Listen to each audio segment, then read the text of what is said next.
How you doing? Good, Ryan. How are you, buddy? I'm good, doing well, doing well. Go ahead, Good, Eddie. good. Just curious, the mindset of the team. How different does this 5-0 start feel like than in the past? Well, I think compared to the past, we kind of felt that some guys kind of got complacent. A lot of things started showing up, like guys not going to class and just little things like that that took away from the main focus, which is winning football games here. And I feel with this group of guys here, well, we take care of business off the field, so we don't have to worry about those issues, so we can stick to the common goal, which is winning games. So distractions maybe in the past that kind of came up. Yes, sir. I would just say overall, just distractions off the field. That game against Louisville, what do you think that did for your defense to be challenged all the way up until the last? I mean, the last play of the game. I think it was a great test for our defense. We faced a lot of adversity, and we haven't faced much this year, so that was really good for us to really see how we would respond. We got a lot of things to work on, which we got exposed. And, it's a good thing we got exposed now and rather than later down the road. So we know we have to work on things like that. But it was really good for our defense to really get that adversity early on in the season. Ryan, kind of tying both of Eddie's questions together. I mean, the last time you guys were 5-0, you got exposed, and Louisville put 62 points on the board. So maybe this was a little better to be able to diagnose what went wrong after a win. Yeah, a little bit easier after winning, just because we're in the W column. But I think the difference between the last time they hung a lot of points on us, we just got a lot of a really good defense this year. So not to say that in the past we haven't, but obviously the score will tell the story. But this year I feel like the guys that we have on the defense, they make up for a lot of miscues that we have. So yeah, getting exposed was obviously a bad thing, but I think it'll just make us a lot better in the end. With Miles and Nasir being out and then Kobe being out now, are you guys banged up on that side of the ball, or are there enough pieces behind them to make it seem like they're still out there? Yeah, so one of the challenges that we've been facing as a team the last couple of years is depth. And the one thing we do have this year is a ton of depth. So it's definitely a blow to not have Kobe, to not have Nasir, to not have Miles out there with us because they are impact players for us.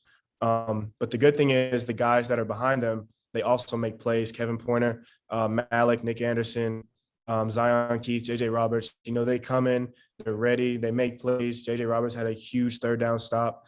Kevin Pointer had a nice sack. Nick Anderson flying around, you guys know him, he's making plays. Malik showing up, and it's just guys like that. They just love football and they want to go out there and they want to make plays.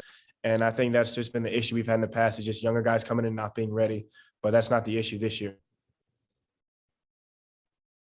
Speaking specifically to penalties, it seems like I think you guys are top 25 in the country and fewest. I don't know if it's penalties or defensive penalties specifically. Is that a point of emphasis? I mean, I know it goes into every season to say we don't want to commit penalties, but has that been a specific focus of y'all's? Yeah, so the quickest way we can lose games is turnovers and penalties. So we've been trying to harp on that a lot, but against Louisville, we had 2 or 3 offsides penalties on defense, which we can't have because it gave them a first down and it allowed them to extend the drive. And we can't do that when you have a guy like Malik Cunningham back there who can make plays, and we have to get them off the field. So we didn't get that accomplished the last game, which we have to fix moving forward because the games are harder because we do have a target on our chest since we have a 0 in the L column. So we have to get that fixed. And I'm surprised we're top 25 because I don't think we've been doing as good of a job with the penalties this year, but I think we just got to clean that up on the defensive side of the ball. Ryan, what kind of challenges does the Syracuse offense present to you guys? One, their adopted theme of orange is the new fast. Definitely when they go fast, that's going to be an issue. So we really have to lock in on defense and get lined up, get our feet in the ground and play football. That's going to be our biggest thing. Their offense is much improved. They don't have a lot of opt-outs because of last year. Because of Corona, they had a lot of people opting out. So their offense is back. They have a talented running back. good quarterback. So they're able to move the ball. They have the pieces around them to make plays. And if our defense doesn't come ready to play, then, it's going to be a long night. But we have to study the film. We got to do what we have to do to win the game. Ryan, if they want to play fast, isn't that something you're kind of used to practicing against a fast offense, all through camp? Yeah, so we're not totally shooken up by their up-tempo offense because of our own offense, who does the same exact thing. But we don't really face that when we do like our scout team and things like that. So it's always a challenge, going in there and to a new environment and seeing other teams do the same thing. But yeah, it is good that we do play every day in camp a up-tempo offense. So it is good that we have that in our back pocket. Ryan, Ryan, Sean spoke on. Oh, go ahead, Connor. How weird is it to be going to Syracuse for the third year in a row? Little bit weird. I kind of like it up there. They have a really nice turf field. And the fans there, they're engaged, they're locked into the game, and it just makes it feel like it's college football is back. So I'm kind of excited to go.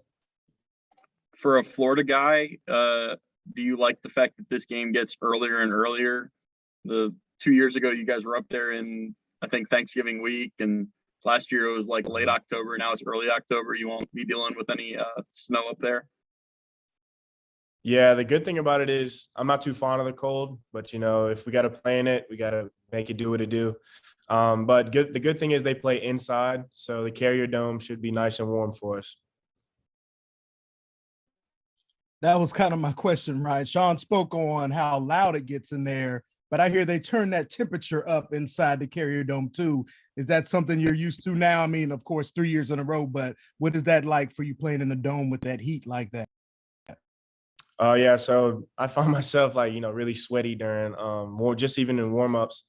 But the main focus is hydrating and not taking for granted that we are playing indoors, even though heat or sun and outdoory elements aren't against us. It's still going to be hot. We're still going to be running around and things like that. So it's important that we keep up on our maintenance of our bodies and things like that, so that when we do go up there and they crank up the heat, that we're not affected by it. Ryan, how are you? I'm good. How you doing? Good. Hey, would you speak a little bit to being veteran in the linebacker corps, especially when you get mixed and matched with other guys, and maybe reverting back to when you were one of the younger guys, maybe misfit occasionally and didn't understand what you're supposed to do out there, and now being kind of like a coach on the field and getting those younger guys where they're supposed to be? Oh yeah. So coming up through the program, I had guys like Jaquez Williams, Justin Sternad.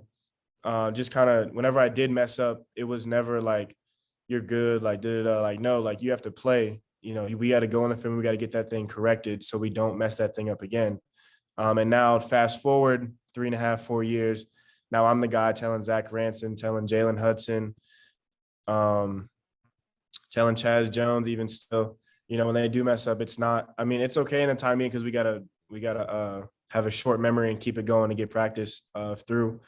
But when we go in the film room, it's got to get corrected. We can't have the same mistakes over and over, because when it shows up on game day, those little minor things can turn into big plays, and we can have that. Thanks. Anything else for Ryan? All right. Thanks, Ryan. Thank you. Thanks, Ryan. Ryan.